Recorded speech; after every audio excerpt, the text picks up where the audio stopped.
Hola a todos, bienvenidos a Educación en México, Desafíos y Realidades, un podcast donde analizamos los factores que influyen en la educación en nuestro país. Yo soy Vanessa. Y yo soy X. Hoy vamos a sumergirnos en los diferentes factores que impactan la educación en México, los aspectos políticos, económicos, socioculturales, tecnológicos y ambientales. Analizaremos cómo cada uno de estos factores moldea el sistema educativo y qué podemos hacer para mejorar la situación. Comencemos con el factor político. La educación en México está fuertemente influenciada por las decisiones gubernamentales. A lo largo de los años hemos visto diversas reformas educativas, algunas con buenas intenciones, pero muchas veces con poca planificación o continuidad. ¿Tú qué opinas, Ix? ¿Crees que estas reformas realmente han mejorado la educación? Es una gran pregunta. Creo que algunas reformas han traído una solución a problemas importantes, como la falta de profesionalismo docente o la calidad de los contenidos educativos. Sin embargo, muchas veces los cambios no se sostienen porque cada sexenio trae nuevas políticas que borran lo anterior. ¿Recuerdas la reforma educativa de 2013? Claro, fue una reforma que buscaba evaluar a los maestros y mejorar la calidad educativa, pero trajo mucha resistencia, especialmente del magisterio.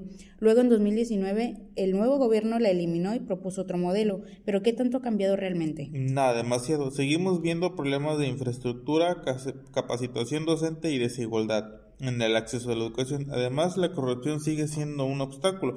Muchos recursos que deben ir a las escuelas terminan desapareciendo en procesos administrativos turbios. ¿Crees que esto desmotiva a los docentes? Sin duda, los maestros muchas veces trabajan en condiciones difíciles y con pocos incentivos. Además, muchos terminan por dejar la docencia porque los sueldos no son suficientes. Por cierto, ¿sabías que en México un maestro de educación básica gana en promedio menos que en muchos otros países de América Latina? Sí, y es algo muy preocupante. Y si le sumamos que hay problemas de pago retrasados en algunos estados, la situación se complica aún más. Además, con muchos docentes tienen que pagar de su bolsillo para conseguir materiales o para la mejora de las aulas. Totalmente. Ahora hablemos del factor económico. La educación requiere inversión y México destina menos del 6% de su PIB a este sector. ¿Tú crees que este presupuesto es suficiente? Definitivamente no. Hay muchas carencias en las escuelas públicas, mientras que en las privadas se mantienen mejores herramientas. En las públicas a veces ni siquiera hay escritorios suficientes para todos los alumnos. Y eso sin mencionar que las diferencias entre zonas urbanas y rurales. En algunas comunidades rurales los niños tienen que caminar kilómetros para llegar a su escuela y ni siquiera tienen el acceso a electricidad o agua potable. Sí, y a veces los gobiernos destinan presupuestos a infraestructura, pero no a capacitación docente ni a tecnología educativa. Lo vimos en la pandemia. Muchas escuelas no estaban preparadas para la educación en línea, lo que afectó a millones de estudiantes. Es buen punto. Hablemos del impacto sociocultural. México es un país muy diverso, pero la educación no siempre refleja esa diversidad. Las comunidades indígenas, por ejemplo, siguen enfrentando obstáculos en el acceso a la educación de calidad.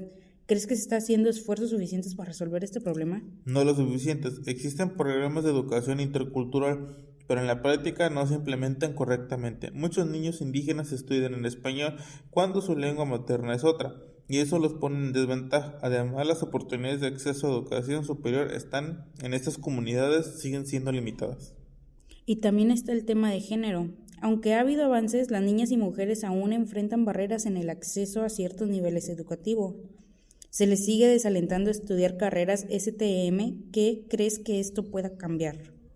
Creo que hay que trabajar en el cambio de la mentalidad desde la infancia. Es fundamental que tanto en casa como en la escuela se fomente la igualdad de oportunidades. También es necesario más programas de apoyo para que las mujeres tengan acceso a carreras científicas y tecnológicas. Hablando de tecnología, pasemos al siguiente factor. En la era digital, la educación debería desaprovechar las nuevas herramientas, pero en México el acceso a Internet sigue siendo desigual. La pandemia dejó claro que millones de estudiantes no pudieron seguir sus clases en línea por falta de conectividad. ¿Cómo crees que esto ha afectado el aprendizaje? Lo ha afectado de muchas formas. No solo se atrasaron en sus estudios, sino que también perdieron la motivación. Imagínate ser un niño que quiere aprender, pero no tiene el acceso a Internet ni a los dispositivos adecuados. Eso es frustrante.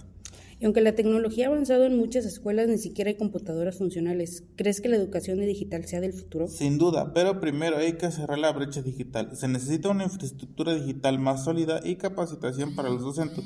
Muchas veces se entrega tecnología sin enseñar a usarlas adecuadamente. Finalmente, el factor ambiental. México es un país que enfrenta fenómenos naturales como huracanes, sequías y terremotos.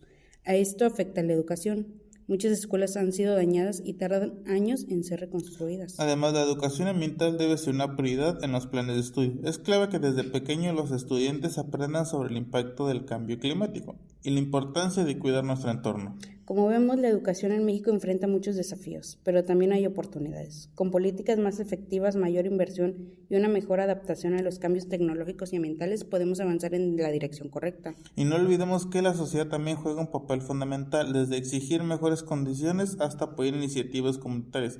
Todos podemos contribuir a mejorar la educación en nuestro país.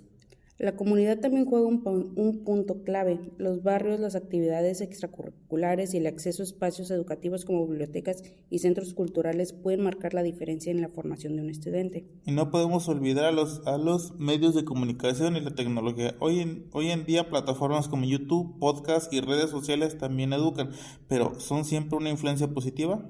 Como hemos visto, la educación no solo depende de la escuela y los maestros. La familia, la comunidad y la economía y los medios tienen un impacto enorme.